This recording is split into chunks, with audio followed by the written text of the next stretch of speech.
but there's Vicky, there's John. I never know how to start. Oh, look at Buddy. Hi, Buddy. Why is your face on the table? I don't. Oh my goodness. He's tapped out in the morning. They all eat in the morning and then they go back to sleep. For our friends on the podcast, yeah, we have 2 dogs. One of them needs to be in my lap all the time. One of them is very attached to you. Yes. In a healthy way, unhealthy way? I don't know. A loving way. It is something wonderful to be loved and to be nurturing and to take care of another living being. He's got his face on the table. He's collapsed on the table. What I was surprised with is dog sales. Dog sales have skyrocketed since COVID. Everybody's home all the time. Everybody's home and they want a dog. Like that's the need. I need a dog to look after. Okay, no snoring on the. That's interesting. That many people would buy dogs. Apparently, the dog sales have skyrocketed. Mm-hmm. Yeah. We didn't buy a dog. Have we thought about buying a dog? I think when you own a pug, you're always thinking, what's the next pug? Should I get a black one? Should I get another fawn one? Because I think they should cruise in 2s. 2 pugs are better than 1. Isn't that true? No? Well, we don't need 3 dogs. We could get rid of 1. That's terrible. You think it all the time. Oh, no. What have we got today? We're gonna have to edit all of this out. Do you know how to edit? We're live. You can't. We have a birthday party tonight. My friend Josh turned some age, and we have a birthday party. Mm-hmm. That's cool. Mm-hmm. A very private birthday party. A legal birthday party. Us. Yeah. Legal. We have to wash our hands and keep 6 feet apart. Whatever the rules are, we got to do them. All right, let's get our spirituality on a Friday. So this one, I got a short one. These are short lately. These are nice and short. So timing. If we could untangle the mysteries of life and unravel the energies which run through the world, if we could evaluate correctly the significance of passing events, if we could measure the struggles, dilemmas, and aspirations of mankind, we could find that nothing is born out of time. Everything comes at its appointed moment. Joseph R. Sizu. Timing can be frustrating.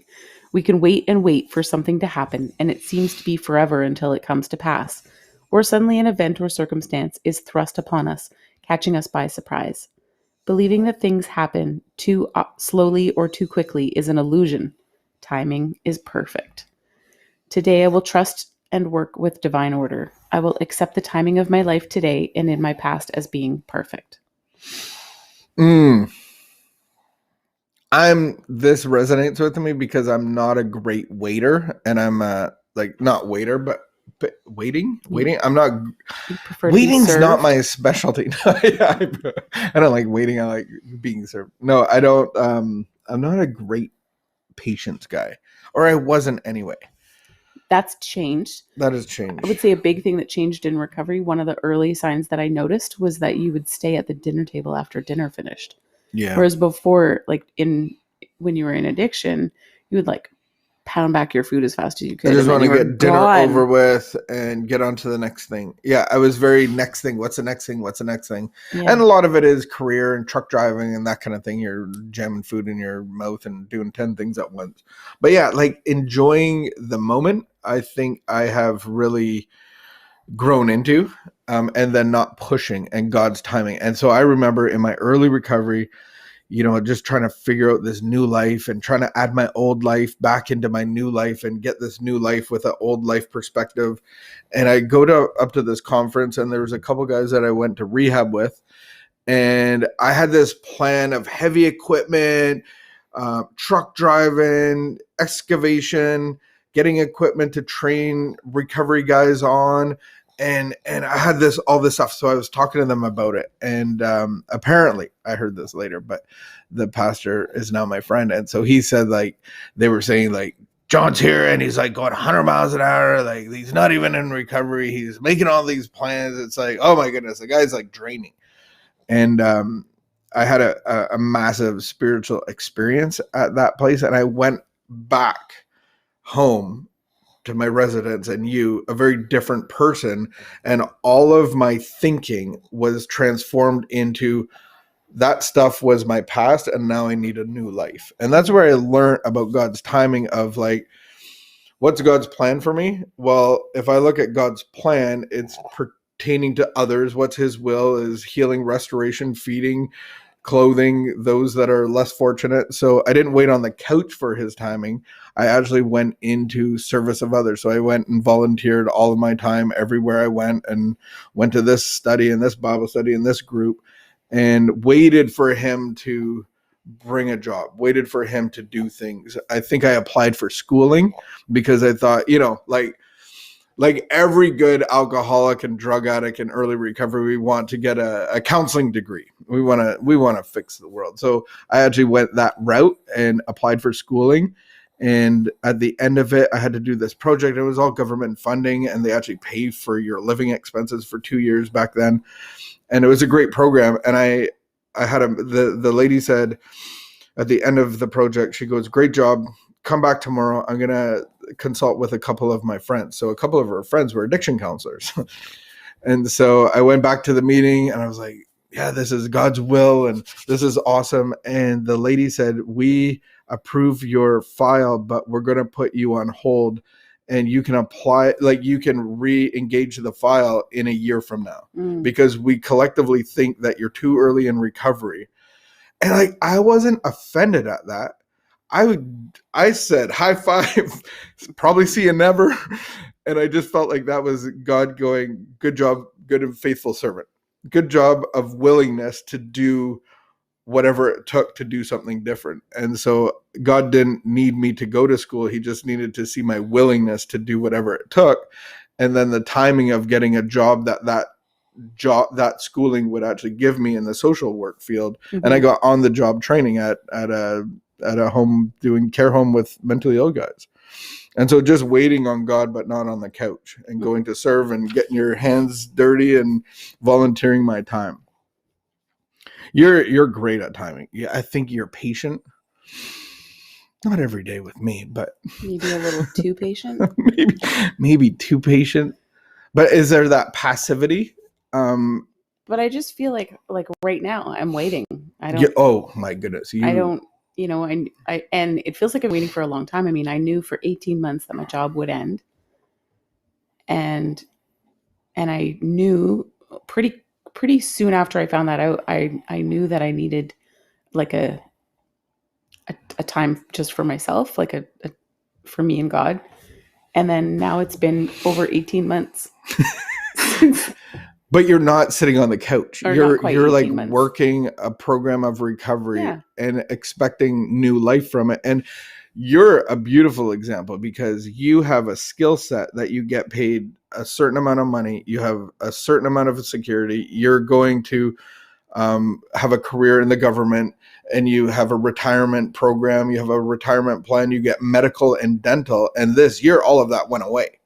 And so in our intellect, if you're not aware of God's timing, then we force our timing. And so it's very easy for you to quit your job in November and get hired back in, after Christmas holidays, because you're very valuable in that world. You were headhunted, some would say, and you can work in that capacity. And so I really look up to you in your timing and your patience and your persistence in recovery, and not pushing career, job, that kind of thing. So, man, thanks. You're impressive. It takes some sacrifice, and it takes like I like that we're really looking at our finances at the beginning of every month again, and like figuring out where our money's going to go, and what did we say we'd spend this on, and we said we wouldn't touch this, and oh yeah, look at this money. How much did we, spend that we didn't really need to spend? And I like that we're doing that again, because it helps me remember through the month of like, oh yeah, I know the goal is actually that I don't actually want to have to look for a job yet. So it keeps me focused. Yeah, there's an interesting tension from reality of paying your bills. And what I've learned is that when we do things our way, we're going to get our results. And when we operate out of our way and into God's way and wait for his timing, we're going to get his results. And so if I'm always motivated by money, I'm probably going to miss some of his timing. Thank you. So good job. Thank you for that. It's been a little while since I forgot that we were recording while we were talking. Remember that used to happen sometimes?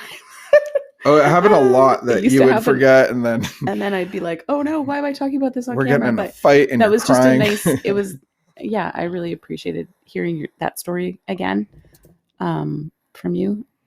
I remember those days and seeing the drastic change and yet being patient. Yeah, just waiting and being patient. And like, I think it was good to realize at the beginning of recovery, I think I wanted it all right away. You know, I wanted like, I don't know what I considered to be normal life, and I wanted it all to happen right away. But there was something in me that just really helped me be patient and wait. And I got to experience the transformation of a life from that perspective. So. Yeah. New life without the old. Have a great day, friends. Have a great day. Wash your hands and keep the peace and be of good behavior. Buddies, will ya? Will ya? All right. We will see you on the weekend. Really we'll see some bossy. Like, I can't believe they say that to you. Keep the peace and be of good behavior. So bossy. As I send you on your way. Yeah. One judge said, "I never want to see you again." That's what they said. Yeah. And I was like, in my mind, I was like, I don't want to see you again. But you didn't say it? I did not say that. And I had another woman judge. I was representing Jericho Road at the treatment center, and a guy that he had 94 convictions prior. And I'm like, I don't think we want this guy, but hey, no condemnation here. And I actually got to represent Jericho Road a little bit. And then I was up on the stand, and she says, "What are your qualifications to do this job? Like, you're amazing." And I was like, I don't have very many. Like, I'm just here. And then nice compliment she from a caught judge. me in a couple of things about stats and stuff. And then when she was giving her address, the liberation, she said, "Mr. Ruby, would you stand up?" And I'm like, oh my goodness. Like, a judge should never do that. I'm not on trial here. I'm not the one on trial, but now I feel, and she said, "You talked about accountability. You talked about this, and you don't have accountability. You don't bring stats. You don't have numbers." And she goes, she was a good "Next time you come here, you need to have the accountability that you talk about for your clients." And I was like, what a nice judge. You got to see the nice side of judges. My heart rate I thought I was going into jail again. I thought it was over. This is it. Oh yeah, we're still filming. All right. Bye everybody, for real this time. All right. Take care.